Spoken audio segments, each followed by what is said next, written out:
Good morning student. Lakshya Computer Training Institute of Alorpa. আজি আমি ফটোশপত তোমাক এটা ধুনিয়া টেকনিক দেখাম। তো বলা আৰম্ভ কৰো। ফাইলত যোৱা ওপেন কৰা। ওপেন কৰাৰ পিছত তুমি এই ফটোটো লৈ লোৱা। এটা ফ্ৰেমৰ ফটো এটো মই সাইড কৰি দিও। ফাইলত যাও ওপেন কৰো। ওপেন কৰাৰ পিছত আমি ইয়াত আৰু এটা এই লৈ লম ফটো লৈ লম আৰু এটা ফটো লৈ লম। তো আমি কোন ফটোটো লওঁ চাও অলপ তলত যাও। তো আমি এই ফটোটো লৈ লম। সিলেক্ট কৰো। তো আমাৰ দুটা ফটো আহি গল। এতিয়া মই এই ফটোটোৰ অলপ পোৰশন মানে এই ফেসটো মই ইয়াত আনিব বিচাৰিছো। তো মই কি কৰিম ইয়াত ৰেক্টেঙ্গল মাৰ্কিং টুলটো সিলেক্ট কৰিম আৰু মোৰ যিমান দৰকাৰ মই হিচাপে ইয়াক সিলেক্ট কৰি লম ইমান লকে বাস। এতিয়া মই কি কৰিম এডিটত যাম কপি কৰিম। কপি কৰাৰ পিছত এতিয়া ইয়াত ক্লিক কৰিম আৰু ইয়াত এডিট পেস্ট কৰি দিম। তো ফটোটো আহি গল। ফটো আহাৰ পিছত মই ইয়াত এফালে লৈ আনিলো। প্ৰথমত মই ইয়াত লৈ আনিম আৰু এটো এডজাস্ট কৰিম। এনেকে মই এডজাস্ট কৰি লম। এনেকে এডজাস্ট কৰি লবা। এনেকে এডজাস্ট কৰি লবা। এডজাস্ট কৰাৰ পিছত এন্টাৰ কৰি দিবা। এন্টাৰ কৰাৰ পিছত তুমি কি কৰিবা ইয়াত লেয়াৰত ইয়াত যাবা। ইয়াত এটো কি আছে লুমিনিসিটি। লুমিনিসিটি কৰিবা। এটো অলপ ফেড নিচিনা হৈ গল। তাৰ পিছত তুমি যাবা ইৰেজ টুলত। ইয়াত তুমি সিলেক্ট কৰিবা ম্যাজিক ইৰেজ টুল। ম্যাজিক ইৰেজ টুলটো সিলেক্ট কৰাৰ পিছত তুমি ইয়াত ক্লিক কৰি দিবা। এনেকে ক্লিক কৰি এই যে ব্যাকগ্ৰাউণ্ডটো আছে আমি যোনটো অৰিজিনাল পিকচাৰৰ ব্যাকগ্ৰাউণ্ড এটো মই ইয়াৰ পা কুচাই দি আছো। ঠিক আছে ইমান দি দিছো। ইয়াত অলপ বাস। এতিয়া মই আকৌ যাম লুমিনিসিটি চেঞ্জ কৰি নৰমাল কৰি দিম।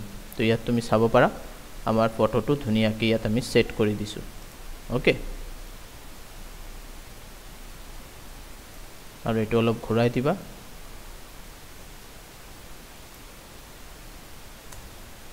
ঘূৰাই দিয়াৰ পিছত তুমি ইয়াত যাবা আৰু ইয়াত তুমি সিলেক্ট কৰিবা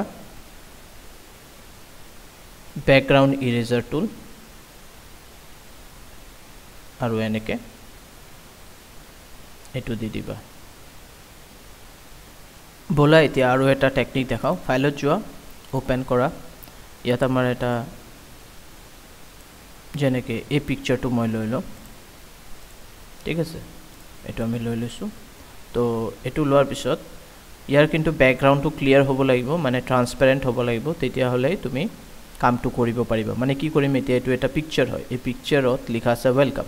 এতিয়া এই পিকচাৰৰ কালাৰটো তুমি কেনেকৈ চেঞ্জ কৰিবা। এটো ব্ল্যাকত আছে আমি ৰেড কৰিব পাৰো ব্লু কৰিব পাৰো। টেকনিকটো মই তোমাক কৈ আছো। তো ফাইলত যাবা নিউ কৰিবা এটা পেজ লৈ লোৱা। তো যে কোনো এটা হোয়াইট পেজ লৈ লৈছো। এটা হোয়াইট পেজ লোৱাৰ পিছত মই এটো মুভ কৰিম। মুভ কৰি ইয়াত লৈ আনিছো। এটো আমি মুভ কৰি ইয়াত লৈ আনিলো। এতিয়া আমাৰ এটো লেয়াৰ হৈ গল। ইয়াত চাব পাৰা লেয়াৰ 1 এটো সিলেক্ট থাকিব লাগিব। এতিয়া ইয়াত যাবা এডজাস্টমেন্টত যাবা সলিড কালাৰ আছে ইয়াত ক্লিক কৰিবা। ইয়াৰ পৰা যে কোনো এটা কালাৰ লৈ লোৱা চুজ কৰি লোৱা ওকে কৰি দিয়া। ওকে কৰাৰ পিছত এতিয়া কি হ'ব এতিয়া আমাৰ একো কৰিব নালাগে জাস্ট এটো মাস্ক ক্লিপিং কৰিব লাগিব। তাৰ কাৰণে তুমি অল্টাৰ প্ৰেছ কৰিবা আৰু ইয়াত ডাবল ক্লিক কৰি দিবা। এটো ঠিক আছে এটো মাস্ক ক্লিপিং হৈ গল। তো তেনেকৈ এতিয়া তোমাৰ ইয়াৰ কালাৰ চেঞ্জ কৰিব লাগে যদি ডাবল ক্লিক কৰা ইয়াৰ পৰা বেলেগ কালাৰ লৈ লোৱা ওকে কৰি দিয়া।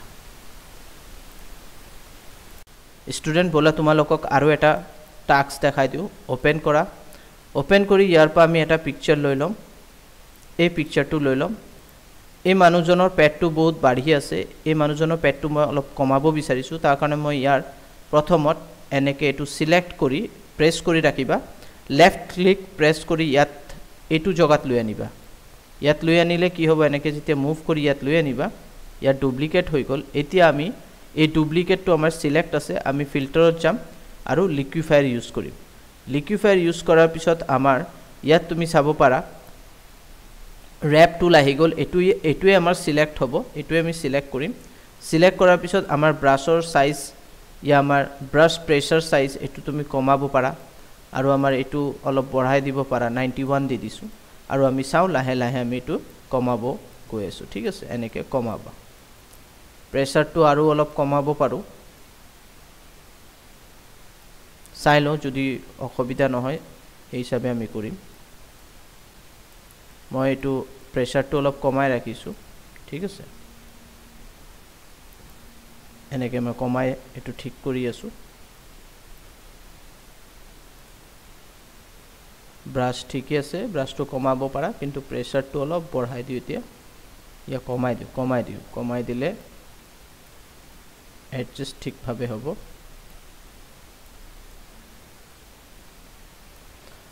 তো এইটো আমি মিলাই দিলো হয় না এটো মোটামুটি আমি মিলাই দিছো কমাই দিছো পেটৰ সাইজটো আমি কমাই দিছো ঠিক আছে এতিয়া ওকে কৰি দিয়া ওকে কৰাৰ পিছত এতিয়া তুমি চাব পাৰা এই এৰিয়াটো আমাৰ এডজাস্ট কৰিব লাগিব হয় না এই এৰিয়াটো এডজাস্ট কৰিবৰ কাৰণে আমি কি কৰিম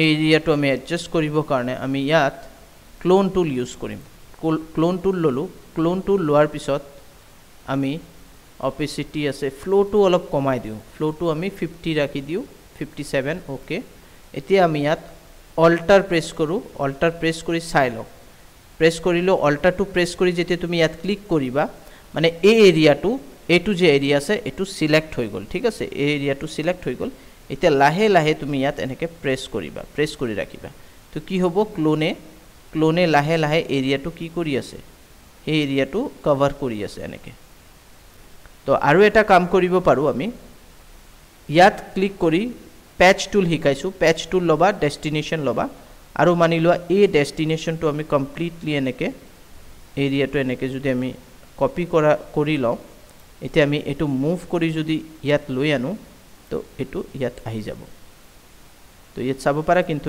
এটো আমাৰ প্ৰবলেম দি আছে হয় না তো আমি এটা কাম কৰিম এটো আমি ইউজ নকৰো আমি ক্লোন টুলটো ইউজ কৰিম তুমি এটা কাম কৰিবা ইয়াত গৈ কিনে আকৌ প্যাচ টুলটো লবা প্যাচ টুলটো লোৱাৰ পিছত আমি প্যাচ টুলটো ইউজ কৰি যেনেকৈ মই এই এৰিয়াটো এনেকৈ লৈ লম এৰিয়াটো লোৱাৰ পিছত মই ইয়াত এনেকৈ দি দিম ঠিক আছে তো এৰিয়াটো মই সিলেক্ট কৰি লম এনেকৈ মই সিলেক্ট কৰি লম আৰু লাহে ধীৰে মই এৰিয়াটো ইয়াত এডজাস্ট কৰি দিম তো তুমি চাব পাৰা এই এৰিয়াটো মই ধুনিয়াকৈ ইয়াত এডজাস্ট কৰি দিছো ওকে তো আমাৰ যদি আকৌ ক্লোন টুলৰ দৰকাৰ আমি ক্লোন টুল ইউজ কৰিম এতিয়া আমি ক্লোন টুলটো ইয়াত ক্লিক কৰিম এটো এৰিয়াত তো এটো এৰিয়াত ক্লিক কৰা অল্টাৰ প্ৰেছ কৰি আৰু ইয়াত এনেকে মুভ কৰি দিয়া ইয়াত ক্লিক কৰা আৰু এনেকে মুভ কৰি দিয়া ঠিক আছে তো এই এৰিয়াটো এনেকে কি হৈ আছে কভাৰ হৈ আছে এই এৰিয়াটো কভাৰ কৰি দিয়া এনেকে কভাৰ কৰি দিয়া এই এৰিয়াটো আমি কভাৰ কৰি দি আছো ঠিক আছে এনেকে তোমালোকে এটো সিলেক্ট কৰি লাহে ধীৰে এনেকে এটো কভাৰ কৰি দিবা তেতিয়া হলে কি হ'ব বুজি না পাবো যে ইয়াত কিবা এডিট কৰা হৈছে এনেকে এডিট কৰা হৈছে বাস এতিয়া আমি কন্ট্ৰোল মাইনাস প্ৰেছ কৰিম ঠিক আছে এটো এতিয়া অলপ বুজা গৈ আছে কোনো প্ৰবলেম নাই মই আকৌ ইয়াত ক্লিক কৰি এটো লাহে লাহে ইয়াৰ পৰা এনেকে গুছাই দি আছো ঠিক আছে অলপ ডাঙৰ কৰি দিও yes ডাঙৰ কৰিলে আৰামসে তো গুছি গল বাস তো এটো এতিয়া কোনো কব নোৱাৰিব যে এটো আমি এডিট কৰিছো ঠিক আছে এতিয়া তুমি এই পিকচাৰটো মই ইয়াত এটো গুছাই দিলো তো সোৱা কিমান ডাঙৰ পেটটো আৰু ইয়াত কৰিলে এটো সৰু হৈ গল তো এনেকে এডজাস্ট কৰিব লাগিব যদি তোমালোকে আমাৰ ভিডিওছ বিলাক ভাল পাই আছা প্লিজ লাইক শেয়াৰ আৰু কমেন্ট কৰিবা আৰু সাবস্ক্ৰাইব কৰি লবা আমাৰ চেনেলটো থ্যাংক ইউ